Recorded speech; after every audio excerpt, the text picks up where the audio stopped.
হয়ে গেছে 23 তারিখ এবং তারপরে 29 তারিখ, যেটা কার্যত হওয়া উচিত পশ্চিমবঙ্গের ময়দানে। যেটা হয় সেটা অতীতে আমরা দেখেছি, যেটা ভোট যুদ্ধ হয়। কিন্তু এবার নির্বাচন কমিশনের কড়া নিরাপত্তার বলয়ে মুড়ে রাখার কারণে এবার শান্তিপূর্ণ ভোট হয়েছে। কিন্তু এদিন মধ্যমগ্রাম বিধানসভার সুভাষনগর অঞ্চলে কার্যত ভিভিপ্যাটের যে স্লিপ, সেই স্লিপ নিয়ে এখানে খণ্ড যুদ্ধ বেঁধে যায়।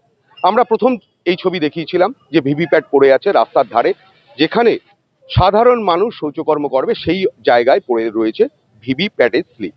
এবং সেই খবর আমরা দেখানো সম্প্রচারিত হওয়ার পরে তারপরে কার্যত ছড়িয়ে পড়ে খবর দাবানলের মতন। তারপরে বিভিন্ন জায়গা থেকে রাজনৈতিক কর্মী যারা আছে, সেটা তৃণমূল হোক, সিপিএম হোক, বিজেপি হোক, সেই সমস্ত কর্মী নেতৃত্ব সমস্ত এই ঘটনাস্থলে চলে আসে। তারপরে এখানে একটা যুদ্ধের পরিস্থিতি তৈরি হয়। তারই মাঝখানে আচমকা বিডিও এবং দুইজন পুলিশ আধিকারিক ঘটনাস্থলে আসেন এবং তারা ভিভিপ্যাটটাকে কুড়িয়ে একটা প্লাস্টিকে করে নিয়ে যাওয়ার জন্য তারা চেষ্টা করেন। এবং সেই সময় কার্যত বিজেপির কর্মী সমর্থকদের সঙ্গে খণ্ডযুদ্ধ হয় তাদের। এবং বিজেপি কর্মী সমর্থকরা দাবি করেন যে এখানে ভিভিপ্যাট যেখানে ছিল, ভিভিপ্যাটের স্লিপ সেখানেই রাখতে হবে, এবং কার্যত তাদের চাপের কাছে নতি স্বীকার করে সেখানে সেই ভিভিপ্যাটের স্লিপগুলো রেখে দিতে বাধ্য হয় তারা। যদিও পুলিশের পক্ষ থেকে কিছুক্ষণ আগে এসডিপিওর সঙ্গে আমরা কথা বলেছিলাম, এসডিপিও সাহেব তিনি জানিয়েছেন যে এটা প্রশাসনিকভাবে তারা সেগুলো সিজার লিস্ট বানানোর চেষ্টা করছেন এবং এখন সিজার লিস্টের কাজ চলছে। আমি সিজার লিস্টের কাজ একটু দেখিয়ে দেবো। একটু সিজার লিস্টের যে কাজ চলছে এবং এখন গণনা চলছে, তার ভিতর লেখালেখি হচ্ছে কতটা পড়েছিল এবং কতটা স্লিপ রয়েছে। বিভিন্ন স্লিপ এখানে চাপে পড়ে বিভিন্ন জনের হাতে পড়ে এবং কাড়াকাড়ি হয়েছে কার্যত এখানে স্লিপ নিয়ে। সেই স্লিপ কিছুটা ছিঁড়ে গেছে, কিছুটা রয়েছে এবং বহু মানুষ এখানে হাতে করে নিয়ে চলে গিয়েছে।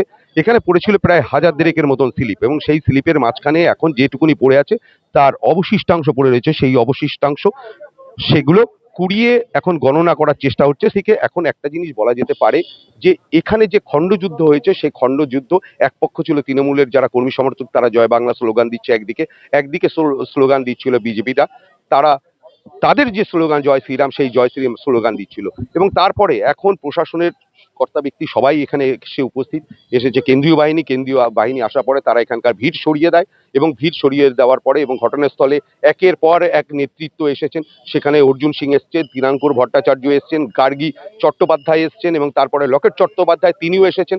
এবং তারা প্রত্যেকেই কিন্তু একটা অভিযোগ জানিয়েছে এবং অভিযোগ জানার পরবর্তী ক্ষেত্রে নির্বাচন কমিশন কি করে সেটাই এখন দেখার। কারণ অনেকেই দাবি করেছেন তারা পদক্ষেপ নেয়, সেটাই এখন দেখার। জয় ঘোষের সঙ্গে বিশ্বজিৎ রায়, সময়, কলকাতা।